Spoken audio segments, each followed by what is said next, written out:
इस वीडियो में सीआई और एसआई के 10 क्वेश्चंस हैं और किसी भी क्वेश्चन में मैंने फार्मूला का यूज़ नहीं किया है। सो वीडियो देखें और समझने का ट्राई करें। अगर आप अप्रोच पे फोकस करते हैं तो बहुत ही जल्दी और विदाउट फार्मूलेस के क्वेश्चन सॉल्व कर लिए जाते हैं।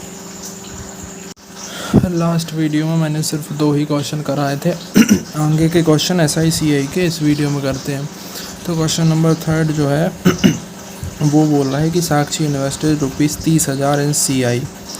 30,000 साक्षी ने इन्वेस्ट करे सीआई में और X% per annum X% and ₹40,000 invested in SI X+5%।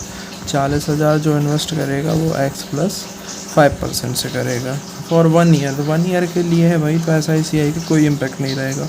और जो टोटल अमाउंट उसे मिला वो 75,500 मिला। कितना मिला? 75,500। तो इन दोनों का सम तो 70,000 है, तो उसे अमाउंट जो मिला है, मतलब इंटरेस्ट जो मिला है वो मिला है 5500। अब अपन एक तो इसमें ऑप्शन पुट करके देख सकते हैं या फिर सॉल्व कर सकते हैं। पहले मैं ऑप्शन से बताता हूँ। जैसे मुझे लग रहा है 10 हो सकता है। तो 10, ये क्या पूछ रहा है? Find the rate of interest per annum simple interest. इसकी जो रेट पूछ रहा है तो मतलब इसकी वैल्यू दी है 10, तो इधर अपन लेंगे 5, इधर फिर आएगा 10। ठीक है, तो 10 से ये हो जाएगा इसका 4,000 और ये हो जाएगा 5×3=1500। ये आ गया देखो भाई 5500। तो इसका आंसर होगा 10। अब ये तो ऑप्शन से हो गया। और सॉल्व अपन कैसे करेंगे? तो देखिए ये कितना है? 30,000 का X%, मतलब 30,000 का X% तो होगा, 2 से 2 ज़ीरो कटेंगे तो ये हो जाएगा 300X प्लस 4,000 का X+5%, तो X+5% और 4,000 से फिर 2 ज़ीरो कटेंगे तो ये हो जाएगा 400। इसकी वैल्यू कितनी है? 5500 है। ठीक है, तो ये हो जाएगा अपना 300X प्लस 400X प्लस 2,000 बराबर 5500। और ये अपनी 700X की जो वैल्यू होगी, 2,000 इसमें से माइनस होगा तो 3500, और X की वैल्यू अपनी आ जाएगी 5। तो ये X की वैल्यू आ गई 5 और ये इसकी वैल्यू जो आ जाएगी 5 प्लस 10। तो ये 10 अपना हो जाएगा आंसर। ठीक है, फिर नेक्स्ट फोर्थ क्वेश्चन बोल रहा है Aman invested ₹1440 for 2 years at the rate of X% in scheme X at compound interest. ठीक है, 1440 जो अमाउंट है वो कंपाउंड इंटरेस्ट में है X% के लिए। ठीक है, फिर बोल रहा है and gets a total amount. Total देखो उसे अमाउंट कितना मिला? 2560। तो पहले तो अपन निकालेंगे कि उसे इंटरेस्ट कितना मिला। 1440 में उसे इंटरेस्ट मिला कितना? 1120 का इंटरेस्ट मिला। और 1120 का जो इंटरेस्ट मिला वो कितने पे मिला है? 1440 पे मिला है। तो पहले अपन ये निकालेंगे कि ये टोटल इसका कितने परसेंटेज है। तो इसको काटते हैं 4 से, तो 4 दूनी 8, 4 8 32 और 4 3 12, 4 6 24। ये फिर कटेगा 4 7 28 और 4 9 36। तो इनटू ये बचा इधर 10, ये कटेगा फिर 9 7 63, 9 7 7.77%। तो भाई अब ये थोड़ा आप क्वेश्चंस करते जाओगे तो आपको याद आएगा कि जब अपना 33.33% इंटरेस्ट रेट होता है ना, तब अपना ये 77.77 हो जाता है 2 साल में। क्योंकि 33 का देखो 33 और 33 कितना हो जाएगा? 66, और फिर ये 33 का 3 3 या 9 इंटरेस्ट फिर होगा, तो ये लमसम हो रहा है अपना 75, और ये 3 मिला के 2% और हो जाता तो 77.75। तो जो अपना X का परसेंटेज जो निकल के आ रहा है वो 33.33, मतलब 1/3 अपन को इंटरेस्ट मिला है। ठीक है, फिर ये बोल रहा है कि if he invested 3500 in scheme Y at simple interest for 6 year at the same rate of interest then find the simple interest.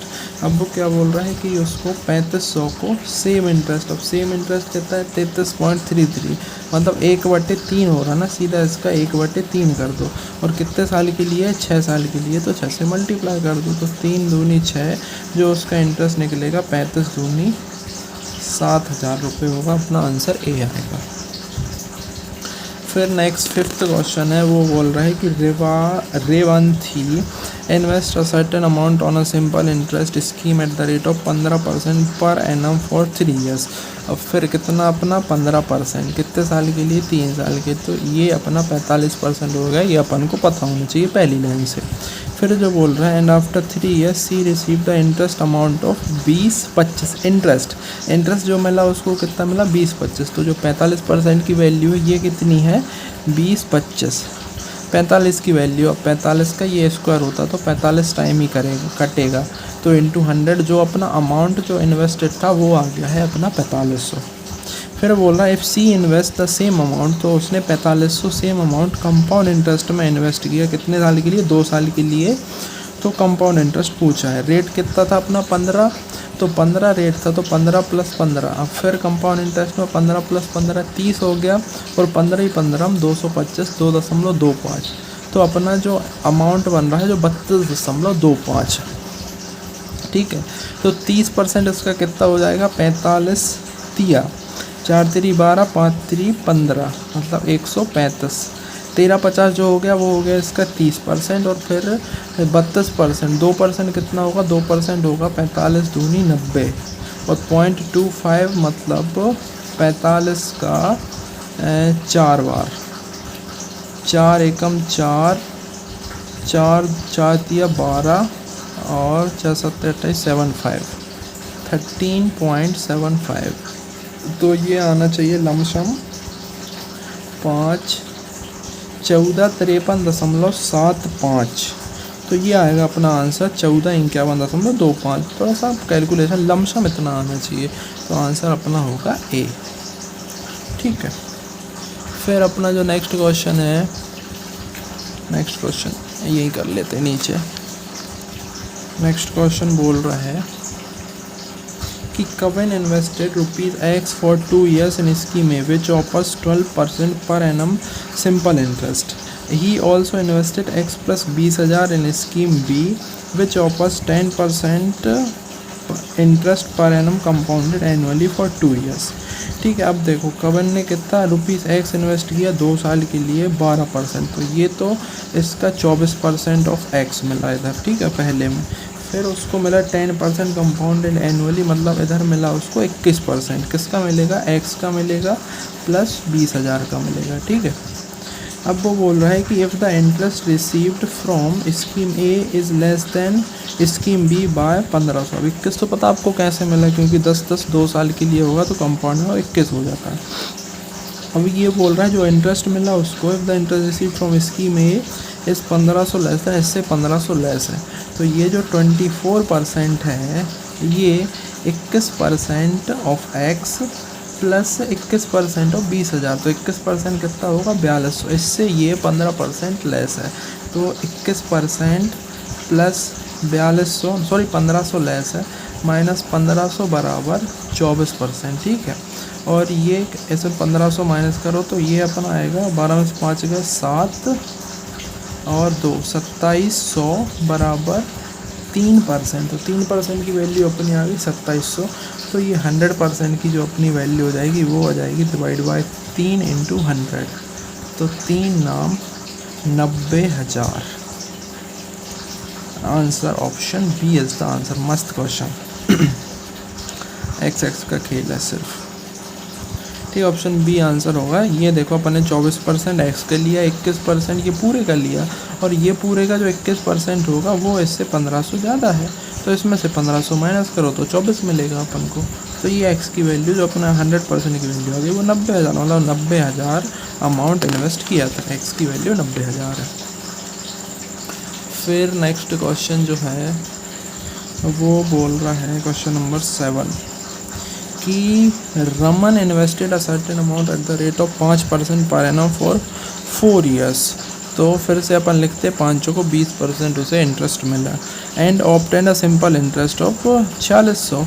तो 20% की वैल्यू कितनी है 4600, तो 100% की वैल्यू मतलब 5 से मल्टीप्लाई कर दो, तो ये हो जाएगा 5 को 20 200 6 5 30, मतलब 23,000। ये जो 23,000 उसने अमाउंट इन्वेस्ट किया। Had she invested the same amount at the same interest rate for 2 years, how much would have obtain compound interest after 2 years। अगर वो 2 साल के लिए इसे कंपाउंड इंटरेस्ट में रखे तो कंपाउंड इंटरेस्ट में कितने परसेंट, 5%। तो 5% इधर मिलेगा, 5% इधर मिलेगा, 23 25 115 और 115, और इसका 5% होगा मतलब 515 अपन 75 575 57.5। तो ये जो इंटरेस्ट हो जाएगा 1150 1150 11 दूनी 22 और 1 2300 और 57.5। तो ये होगा 2357.5। ये आंसर ए। जो इंटरेस्ट कंपाउंड एंड में मिलेगा वो 2357.5। मैं मैक्सिमम क्वेश्चन में कंपाउंड इंटरेस्ट में फॉर्मूला नहीं लगाता हूँ। फिर अपना जो नेक्स्ट क्वेश्चन है वो है भाई, the simple interest received on a certain sum of money for 6 years at 8% per annum is, तो कितना हो जाएगा 48%। 48% कितना है 19200, तो 100% अपना होगा 8 छिंग 48, 8 दूनी 16, 8 चौको 32, 8 छिंग 48, 6 चौको 24, ये हो जाएगा अपना 40,000। फिर what would be the compound interest invested for the same sum at 10% per annum for 2 years compounded half yearly. अब ये हाफ ईयरली कंपाउंड कर रहा है, मतलब 5% इंटरेस्ट रेट हो जाएगा लेकिन 4 साल के लिए। तो 5% इधर हो जाएगा 2000, 5 चौको 20, 2000 2000 2000, ठीक है। फिर इसका इधर होगा जो 5 चौको 5 दूनी 10, 100, इसका इधर हो जाएगा 100, इसका इधर हो जाएगा 100, बहुत लंबा जाएगा थोड़ा ये। इसका फिर इधर हो जाएगा 100 और इधर हो जाएगा 100, इसका इधर हो जाएगा 100, ठीक है। तो 2 बार इंटरेस्ट लग गया। तीसरी बार जब लगेगा ये 100 का 5%, तो 5, इसका ये 5, इसका ये 5 और इसका 100 तो इधर लग गया था, ठीक है। और ये 5 का फिर इधर लगेगा और इसका एक और 5 इधर लगेगा। तो अब 0.5 की वैल्यू तो वो थोड़ी मिसमैच हो जाती है, बाकी 100 का अपन ने सही कर लिया है। 2000 का एक इधर, इसके 3 हो जाएंगे, इसके 2 हो जाएंगे, इसका 1 हो जाएगा, ठीक है। अब फिर अपन जो क्या पूछा है कंपाउंड इंटरेस्ट ही पूछा है ना, तो कंपाउंड इंटरेस्ट 2 चौको 8000, 8000 100 100 100 100 100 100 कितने 300 होगा, तो 600 हो गया। तो 8600, 8600 और 5 चौको 20, 8620 तो यही हो गया है। और इसका होगा पॉइंट कुछ, तो यही आएगा, option C is the answer अपना 8620.25। इसका कुछ 5%, फिर इसका 5% हो जाएगा। फिर जो क्वेश्चन नंबर 9 है, मनो invested 7500 in CI eight the rate of R% पर annum for 2 years। He also invested the same sum in SI at the same rate of interest for the same period. If the difference between the interest received by Manu is 300। अब उसने क्या बोला है कि जो 7500 है उसने 2 साल के लिए इन्वेस्ट करा, 2 साल के लिए इन्वेस्ट करा, तो सेम सम अगर वो CI और SI का डिफरेंस जो देखे तो उसके डिफरेंस में कितना उसे जो वो हो रहा है 300 का उसे डिफरेंस मिल रहा है। तो इसको देखो, या तो अपन रेट से कर सकते हैं सीधा। रेट से कैसे कर सकते हैं कि क्या पूछा, वैल्यू ऑफ R पूछा है। R वैल्यू अगर 20 है, जैसे अपन को 20% इंटरेस्ट है, तो 20% इंटरेस्ट है, तो अगर 2 साल में होगा तो ये 24 हो जाएगा, और इसमें 24 नहीं 44 हो जाएगा, और 2 साल में नॉर्मल में 40 होगा। तो ये 4 की जो वैल्यू है, कि 4 की वैल्यू इसकी 300 आ रही है, तो एक यही आंसर आ गया 20 सीधा। अब कैसे आया है और अच्छे से मैं समझाता हूँ कि अगर जैसे अपनी 20% अगर अपन को इंटरेस्ट रेट दिया है, तो 20% अगर अपन सिंपल इंटरेस्ट माने तो 2 साल के लिए 20% का हो जाएगा 40%। लेकिन अपन इसको अगर कंपाउंड इंटरेस्ट माने तो ये हो जाएगा अपना 20 और 20 40, तो 2 दूनी 4 44%, ठीक है। तो जो 40% और 44% का डिफरेंस है, कितने का डिफरेंस है 4%, और 4% का दिया है 300। अगर 4% का इसका 300 आ रहा है, ये आ रहा है 300, तो अपना ए आंसर हो गया 20। फिर क्वेश्चन नंबर 10 जो बोल रहा है वो है, Dharani invested 10,500 in scheme A and B, and the ratio of the amount invested in scheme A and B is 3:5, 7 10 500 7, ठीक है। और कितना स्कीम ए बी, तो ए बी, ए में जो इन्वेस्टेड होगा वो होगा 7, मतलब 15 सत्ते 105, 15 30 4500 और 15 चौको 60, 6000, ठीक है। If scheme A offers simple interest of 25% per annum in x + 2 years, ये होगा 25% x + 2 years, and B offers 15% compound interest 2 years, ये होगा 15% for 2 years, and received total interest together, तो अपन को एक्स की वैल्यू फाइंड करनी है। टोटल इंटरेस्ट है 64 35। तो पहले तो अपन फाइंड कर लेते हैं कि इसका जो इंटरेस्ट रहेगा 2 साल के लिए वो कितना रहेगा। तो 15% का 15 छिक्का 90, 900 इधर हो जाएगा 900, और ये 15 ही नंबर 135, तो 9 9 18 19 35, ये जो होगा इसका इंटरेस्ट होगा। तो पहले तो 19 35 उसमें से माइनस कर दो, तो ये हो जाएगा 0 0, 14 में से 9 गए 5, तो 4500 जो इंटरेस्ट होगा वो इसका आएगा। अब 4500 इंटरेस्ट इसका कितना हो रहा है, 100% हो रहा है ना, 100% रिटर्न है। अब 25% के हो, अगर अपन को 100% रिटर्न चाहिए तो कितने साल के लिए इन्वेस्ट करना पड़ेगा, 4 साल के लिए। तो इसकी जो वैल्यू होगी वो कितनी होगी, 4 साल, तो इसकी वैल्यू अपनी आएगी 2, क्योंकि 4 साल 2 पुट करेंगे तो इसकी वैल्यू हो जाएगी 4 साल। ये बी इज़ अवर आंसर, ठीक है। इसको फिर से समझा देता हूँ, कहाँ से शुरू किया था। ये जो 15%, 15 दूनी 15% 6000 का निकला, कितना 900 900 और 135, तो 1935 इंटरेस्ट आया। 1935 उसमें से माइनस करा तो 4500 इंटरेस्ट आया। तो 4500 इंटरेस्ट किसका होगा, ये 4500 का। तो 4500 पे 4500 कितना इंटरेस्ट होता है, 100%। और अपनी जो रेट ऑफ इंटरेस्ट है वो है 25% पर एनम। तो 25% पर एनम अपन अगर 4 साल के लिए रखेंगे तो अपन को 100% मिलेगा। और x + 2 की वैल्यू है ये ईयर्स में, तो अपन इसको 2 पुट कर देंगे तो ये हो जाएगा अपना 4, तो x की वैल्यू अपनी आती है 2, ठीक है। Thank you, that's it for today's video.